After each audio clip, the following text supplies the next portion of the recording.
안녕하십니까. 오늘 설교 본문 말씀은 로마서 6장 1절에서 14절까지입니다. 요절 말씀은 10절, 11절입니다. 제가 읽겠습니다. 그의 죽으심은 죄에 대하여 단번에 죽으심이요 그의 살으심은 하나님께 대하여 살으심이니 이와 같이 너희도 너희 자신을 죄에 대하여는 죽은 자요 그리스도 예수 안에서 하나님을 대하여는 산 자로 여길지어다. 오늘 설교 제목은 죄로부터 승리하는 길입니다. 로마서 6장 말씀은 이렇게 시작합니다. 그런즉 우리가 무슨 말하리요? 은혜를 더하게 하려고 죄에 거하겠느냐? 이에 대해 바울은 이렇게 단호하게 말합니다. 그럴 수 없느니라. 죄에 대하여 죽은 우리가 어찌 그 가운데 살리요? 그리고는 죄로부터 승리하는 비결을 우리에게 조근조근 가르쳐주고 있습니다. 오늘 설교 본문 말씀을 자세히 살펴보면 바울은 죄로부터 승리하는 비결을 네 개의 동사로 가르쳐 줍니다. 첫 번째 동사는 아십시오입니다. 두 번째는 믿으십시오. 세 번째는 여기십시오.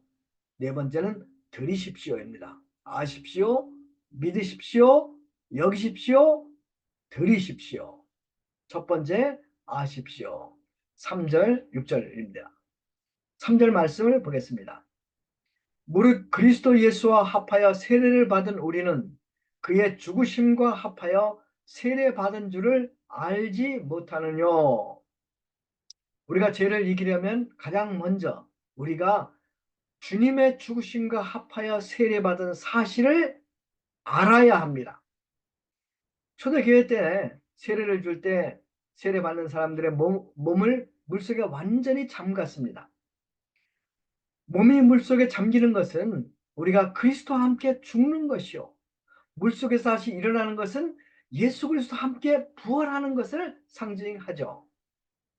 본문 3절에서 8절까지에는 합하여 함께 연합한다는 말이 반복해서 나옵니다. 세례의 영적인 의미가 무엇입니까? 그것은 그리스도 예수와의 연합입니다. 과거에 제약된 나의 옛사람, 2000년 전에 예수님이 십자가에 못 박힐 때 함께 못 박혔습니다. 그리고 예수님이 무덤에 장사될 때 우리도 함께 장사되었습니다. 이것은 축하할 일입니다. 그러면 왜 이것이 축하할 일일까요? 6절 말씀을 보십시오. 우리가 알거니와 우리의 옛사람이 예수와 함께 십자가에 못 박힌 것은 제 몸이 멸하여 다시는 우리가 죄에게 종로 타지 아니하려 함이니. 중요하니까 제가 다시 한번 읽겠습니다. 우리가 알거니와 우리의 옛사람이 예수와 함께 십자가에 못 박힌 것은 제 몸이 멸하여 다시는 우리가 죄에게 종로로 타지 아니하려 함이니. 여기서 옛사람은 아담 안에 있는 자아를 말하죠. 이 옛사람은 육신의 본능대로 마음이 원하는 대로 살고자 합니다. 진리를 거스리고 하나님을 대적합니다. 우리로 하여금 죄의 종로로 타게 합니다. 그런데 우리의 이 옛사람이 예수님과 함께 십자가에 못 박혔습니다. 이를 통해 우리의 죄의 몸, 죄의 지배를 받던 몸이 멸하여졌습니다. 그러니 다시는 죄가 우리 안에서 왕노로 탈 수 없게 된 것입니다. 우리는 이 진리를, 이 사실을, 이 역사적인 사실을 알아야 합니다. 두 번째는 뭐라 그랬죠? 믿으십시오. 4절 말씀 읽겠습니다. 이는 아버지의 영광으로 말미암아 그리스도를 죽은 자 가운데 살리신 같이 우리로 또한 새 생명 가운데 행하려 함이니라. 8절 말씀도 읽겠습니다. 만일 우리가 그리스도와 함께 죽었으면 또한 그와 함께 살 줄을 믿노니. 예, 믿는다는 말이 나오죠. 죄와 싸워 승리하려면 우리가 예수님과 함께 십자가 못 박혀 죽은 것뿐 아니라 주님의 부활과 합해와 새 생명 받은 것을 믿어야 합니다. 여기서 새 생명은 그리스도 부활로 말미암아 하나님께서 우리에게 주신 새 생명, 영생을 말합니다. 이 영생은 주님과 함께하는 생명입니다. 그러므로 이제는 내가 사는 것이 아니요 주님께서 내 안에 사시는 것입니다. 그래서 이 새 생명을 받은 자는 주님께서 그 사람 심령에 살 때 그 사람의 말이 달라집니다. 생각이 달라집니다. 행동이 달라집니다. 그뿐이 아니죠. 5절 말씀 읽겠습니다. 만일 우리가 그의 죽으심과 같은 모양으로 연합한 자가 되었으면 또한 그의 부활과 같은 모양으로 연합한 자도 되리라. 그의 부활과 같은 모양으로 연합한 자도 되리라. 우리가 얼마나 연약한 육체로 인해서 탄식하며 살아가고 있습니까? 그러나 마지막 나팔 소리가 울려 퍼지는 그날 우리의 육체도 주님의 몸과 같은 영광스러운 모습으로 부활하게 될 것입니다. 이 영광스러운 부활의 새 몸으로 우리는 영원히 하나님의 나라에서 살게 됩니다. 8절 9절 말씀 읽겠습니다. 만일 우리가 그리스도와 함께 죽었으면 또한 그와 함께 살 줄을 믿노니 이는 그리스도께서 죽은 자 가운데서 사셨으며 다시 죽지 아니하시고 사망이 다시 그를 주장하지 못할 줄을 알미로다. 부활하신 주님이 우리 안에 사심으로 사망이 더 이상 우리를 주장하지 못하게 되었습니다. 주님과 연합하여 사는 우리에게 죽음은 더 이상 두려운 존재가 아닙니다. 시베스라는 신학자가 죽음을 이렇게 표현하죠. 죽음은 우리를 천국으로 인도하는 황금마차입니다. 그렇습니다. 죄로부터 승리하려면 부활하신 주님이 내 안에, 내가 부활하신 주님 안에 산다는 사실을 믿어야 합니다. 바울은 이것을 느껴라 하지 않고 이 진리를 믿으라고 강조합니다. 이것을 믿고 살 때 승리는 우리의 것이 됩니다. 세 번째 동사가 뭐라 그랬죠? 여기십시오. 10절 11절입니다. 제가 읽겠습니다. 그의 죽으심은 죄에 대하여 단번에 죽으심이요 그의 살으심은 하나님께 대하여 살으심이니 이와 같이 너희도 너희 자신을 죄에 대하여는 죽은 자요 그리스도 예수 안에서 하나님을 대하여는 산 자로 여길지어다.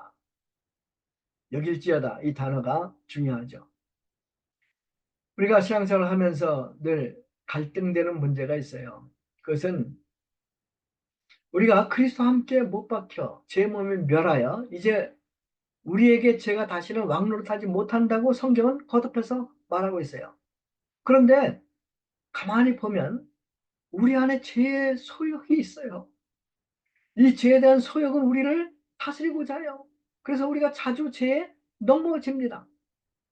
자, 그러면 성경이 잘못 말한 것일까요? 그것은 아니겠죠. 그러면 무엇이 잘못된 것일까요? 본문에서 제가 찾은 답은 우리가 죄를 짓는 것은 거짓의 아비 사단에게 속임을 당하기 때문입니다. 우리는 주님과 연합하여 죽고 주님과 함께 살아났습니다. 이것은 역사적인 사실입니다. 진리입니다. 부활하신 주님이 우리 안에 사십니다. 이것도 진리죠.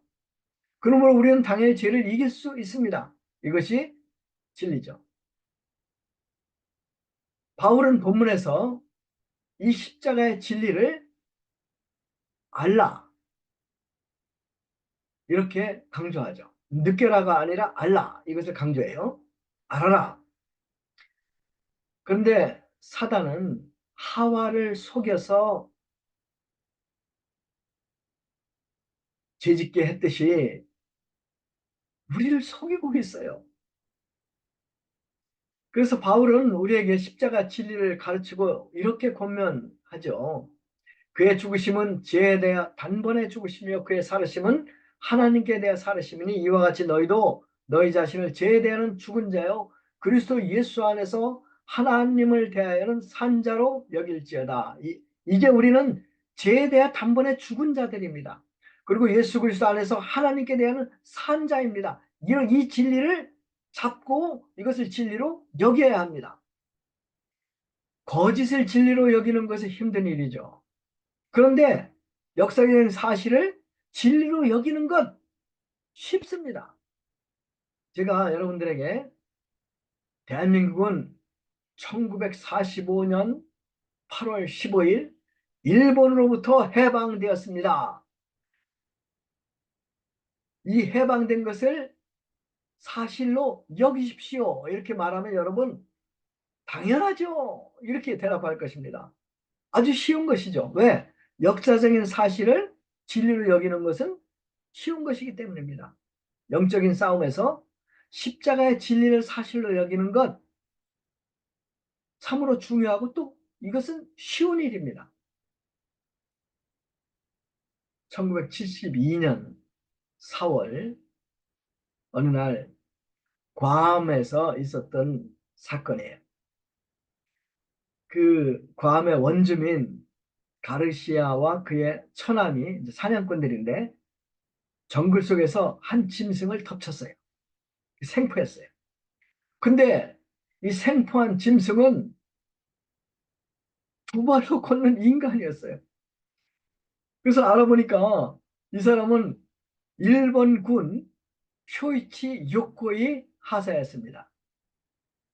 그는 1944년 봄 괌섬을 사수하기 위해서 투입이 됩니다. 그때 그의 나이는 24살이었습니다. 그해 8월에 미군이 괌섬에 상륙합니다. 일본군을 섬멸해버립니다. 8월 11일 총사령관 고바다 중장이 활복 자살을 합니다. 그리고 남은 5천여 명의 일본군은 독약을 탄 물을 마시고 다 자살해버립니다. 그런데 남동부 산악 탈로포포라는 지역에 있던 요코이 하사와 동료 병사 2명은 이 소식을 모른 채 정글 속에서 은실하며 살아가게 되었습니다. 대나무 밭 속에 굴을 수직으로 1m쯤 파내려가고 다시 수평으로 3m 정도 뚫어가지고 니은자 동굴을 만든 뒤에 입구를 나뭇가지로 덮어 위장합니다. 물고기를 잡아먹습니다. 야자, 파파야, 바나마, 야생 과일을 먹고 살아갑니다. 요코이 두 동료들이 다 죽었어요. 결국 혼자 남았어요. 그 사이에 패전국 일본국은 잿더미 위에서 다시 일어서고 세계적인 부국으로 부상했지만 이 불쌍한 쇼이치 요코이 사사는 애딴섬 정글 속에서 꽃다운 청춘 27년을 속설없이 짐승처럼 살면서 흘려보냈습니다. 얼마나 억울한 일입니까? 왜 이런 비극이 벌어진 것일까요? 전쟁이 끝났다는 진리를 몰랐기 때문입니다. 그로부터 2년 후에 1974년이죠. 이번에는 필리핀의 루방이라는 섬 정글에서 또한 또 다른 일본 군인 이름이 오노다예요. 오노다 소위를 발견하게 돼요. 오노다 소위는 1945년 4월 루방섬을 지키라고 투입이 됩니다. 그리고 부하 250명의 부하들을 이제 거느리고 거기에 이제 투입이 돼요. 그래서 이제 이 사령관이 너희들은 절대 자살하지 마라. 그리고 한 명이 남더라도 이 야자수 열매를 따먹으면서라도 견뎌라. 반드시 내가 그 지원군을 보내줄 것이다. 이렇게 이제 명령을 내렸어요. 근데 루방섬 방어 진지도 미군들이 상륙함으로 무너집니다. 오노다 이 250명 그 부하들 중에서 200명이 다 죽어요. 50명이 뿔뿔이 흩어져요. 이제 오노다 소위도 그 동료들 그 부하들 3명을 데리고 정글 속 깊이 들어가서 거기서 게릴라전을 핍니다. 그해 8월 15일 일본 천황이 무조건 항복을 하죠. 전쟁이 끝났다는 삐라를 비행기로다가 정글에 막 뿌렸어요. 오노다 소위도 그 삐라를 봅니다. 그런데 그는 이것은 미군 놈들이 우리를 잡으려고 속임수를 쓰는 거다 이렇게 믿고 29년을 그곳에서 게릴라전을 하면서 이제 한 30명의 그 민간인들을 죽여요. 부하들이 결국 다 죽어요. 마지막에 오노다 소위 혼자 남습니다. 그런데 일본 본국에 오노다라 소위가 정글에 혼자 싸우고 있다는 소문이 돌아요. 그 소문을 들은 이제 노리오 수즈키라는 대학생이 내가 이 오노다 소위를 찾는 것을 내 인생의 사명으로 삼겠다 이렇게 하고 학업을 휴학을 해요. 그리고 루방 정글로 들어갑니다. 결국 이제 오노다를 만나요. 그리고 이제 오노다에게 이제 그 설명을 해요. 전쟁이 이렇게 이렇게 해서 끝났습니다. 자, 이제 돌아갑시다. 근데 오노다가 이제 이런 말로 거부를 해요. 나는 내 직접 상관이 철수 명령을 내리지 않으면 나는 철수할 수 없습니다. 하고 버티는 거예요. 결국 수즈키 이 학생은 이제 오노다와 같이 이제 사진을 이제 찍고 그 사진을 가지고 본국에 돌아와서 오노다의 직접 상관 타니구치 소령을 찾았어요. 그래서 이제 타니구치 소령이 그 이제 63살인가 그 됐는데 그분이 이제 비행기를 타고 이제 루방의 섬에 가가지고 오노다 소위를 만나가지고 철수하라 이렇게 명령을 전달을 해. 그러자 오노다 소위가 승복하고 일본으로 돌아옵니다. 자, 여기서 우리가 배워야 할 진리가 무엇일까요? 그것은 오노다 소위와 요코이 하사는 이 전쟁이 끝났다는 진리를 진리로 여기지 않았기 때문에 꽃다운 청춘을 30년 가까이 짐승처럼 정글에서 살 수밖에 없었다는 것입니다. 무슨 말이에요?